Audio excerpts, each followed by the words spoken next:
Coucou tout le monde, j'espère que vous allez bien. On se retrouve aujourd'hui pour le tirage d'août 2026 pour les Capricornes. Ce tirage est valable pour les Capricornes solaires, lunaires et ascendants. Et n'hésitez pas à aller voir les autres vidéos si vous avez des placements dans d'autres signes pour avoir une vision un peu plus globale de votre mois d'août. Pour ceux qui ne me connaissent pas, je m'appelle Laetitia, je suis astrologue et cartomancienne et je vous aide grâce à l'astrologie et au tirage de cartes à mieux vous comprendre, mieux vous connaître et mieux naviguer les énergies du moment pour prendre des décisions plus alignées. Donc, on va repartir tout de suite sur le tirage du mois d'août. On va couper le mois d'août en 3 parties, début, milieu, fin. Et pour chaque partie, on tire 3 cartes. Une carte qui vous représente vous, une carte qui représente les énergies extérieures et une carte de bilan. Alors, de votre côté, les Capricornes, c'est fou, je viens de tirer 3 fois pour 3 tirages l'empereur au même endroit. C'est assez fou. Donc, je pense que ça va être des énergies qui vont être un peu globales pour beaucoup de monde. Du coup, l'empereur, c'est une carte de mise en action. On se lance dans un projet, mais en ayant bien réfléchi avant. C'est une carte où on se lance au bon timing. Alors là, le fait qu'elle soit à l'envers, c'est peut-être que justement, c'est peut-être pas le bon moment pour vous lancer dans un nouveau projet ou dans une nouvelle activité. L'empereur peut peut-être vous donner envie de vous mettre en action, mais c'est pas encore le bon moment. Ou peut-être que les choses ne vont pas forcément se passer comme vous l'aviez souhaité. Oui, j'ai mon chat à côté là qui demande à monter, mais c'est pas le moment.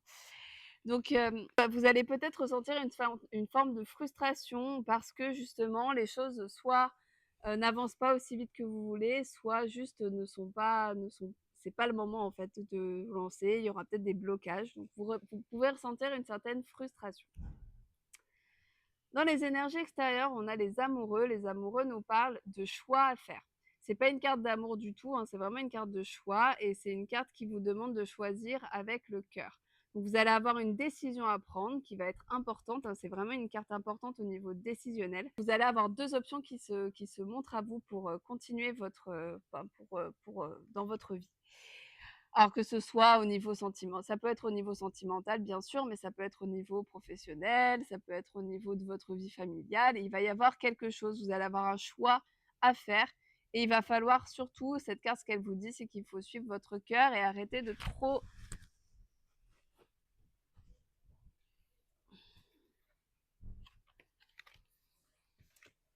et ne pas trop, réfléchir avec votre tête, plutôt suivre, l'élan de votre cœur.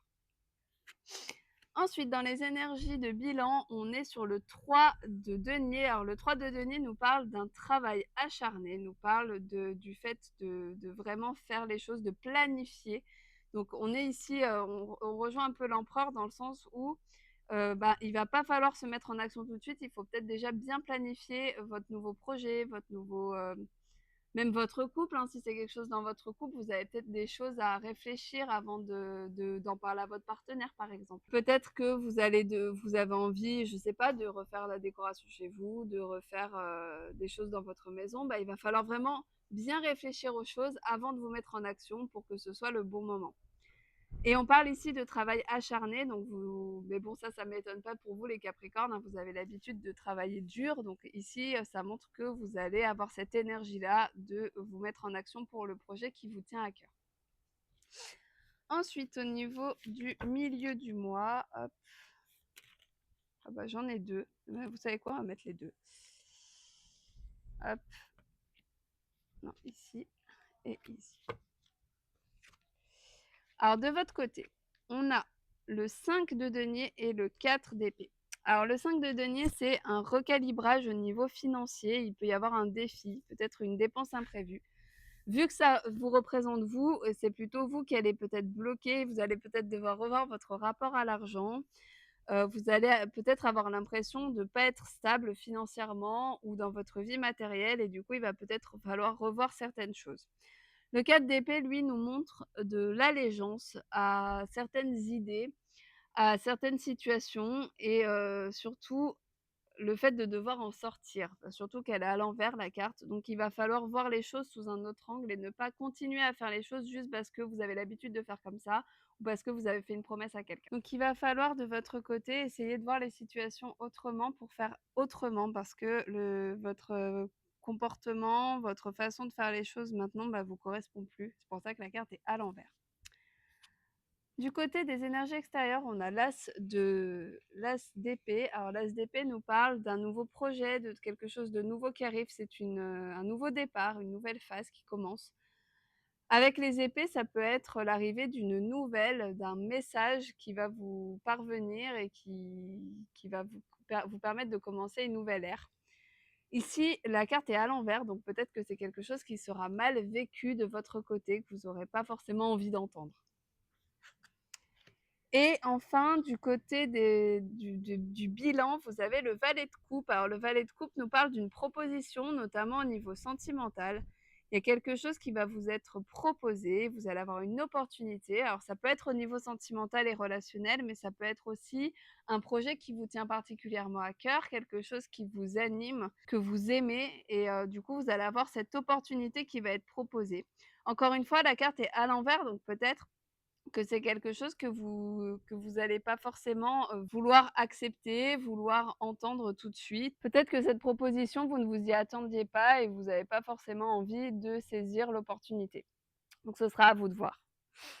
Pour la fin du mois, dans les énergies, vous concernant, vous avez le 4 de denier. Le 4 de denier nous parle de stabilité financière. Donc ici, vous avez peut-être du mal, ça rejoint un peu ce qu'on avait ici. Vous avez du mal à retrouver une stabilité financière et matérielle. Donc peut-être qu'en début de mois, en milieu de mois, il s'est passé quelque chose, une dépense imprévue, quelque chose qui vous a fragilisé au niveau financier, et du coup, vous avez l'impression de pas être stable, de pas être, aussi à l'aise que vous le voudriez. Il y a un gros travail à faire du coup sur le rapport à l'argent et sur la sécurité matérielle, ici, pour essayer de retrouver une certaine stabilité. Et on est aussi avec les énergies extérieures là-dessus, on est sur une recherche d'équilibre financier, donc encore une fois, il peut y avoir un souci au niveau financier.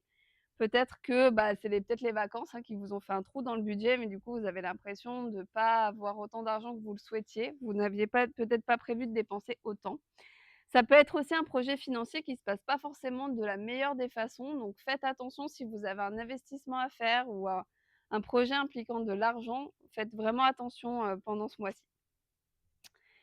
Et enfin, dans les énergies de bilan, on a le pendu. Alors le pendu, c'est une carte qui nous parle d'immobilisme, mais c'est un immobilisme qui est voulu, alors qu'il soit conscient ou inconscient. Ici, ce qu'on vous dit, c'est que bah, vous avez l'impression que ça n'avance pas, que vous êtes bloqué peut-être dans une situation, vous êtes un peu pieds et poings liés, mais en fait, les choses dépendent de vous. C'est à vous de vous bouger si vous avez envie que les choses changent. C'est à vous de faire en sorte que les choses avancent. Et le fait que vous soyez immobile, que vous ne fassiez rien, bah, en fait, ça dépend de vous et vous n'êtes pas vraiment bloqué, en fait. Le pendu, il n'est pas vraiment attaché, il peut se détacher s'il le souhaite. Et là, c'est ce qu'on vous dit, c'est qu'en fait, vous n'êtes pas obligé de rester bloqué dans cette situation, vous pouvez faire en sorte que ça change. Ça peut parler aussi, le pendu, de compromis, donc peut-être que vous allez avoir besoin de faire des compromis avec certaines personnes pour que la situation se passe mieux. Vous allez peut-être avoir besoin de baisser vos attentes ou de les changer parce que, bah, peut-être que ce que vous espériez, ça ne sera pas le cas, donc il va falloir changer un petit peu les choses. Voilà pour ce tirage du mois d'août pour les Capricornes. J'espère que ça vous aura parlé, que ça vous a plu. N'hésitez pas à me le dire en commentaire et n'hésitez pas à vous abonner à la chaîne si mon contenu vous plaît pour ne pas rater les prochaines vidéos. Si vous souhaitez un tirage personnalisé, vous pouvez me contacter en cliquant sur les liens dans la description. Et je propose aussi un horoscope personnalisé pour le mois d'août avec une étude de tous les transits planétaires sur votre thème pour que ce soit le plus personnel et le plus précis possible. Je vous retrouve très vite pour une nouvelle vidéo. D'ici là, portez-vous bien et à bientôt.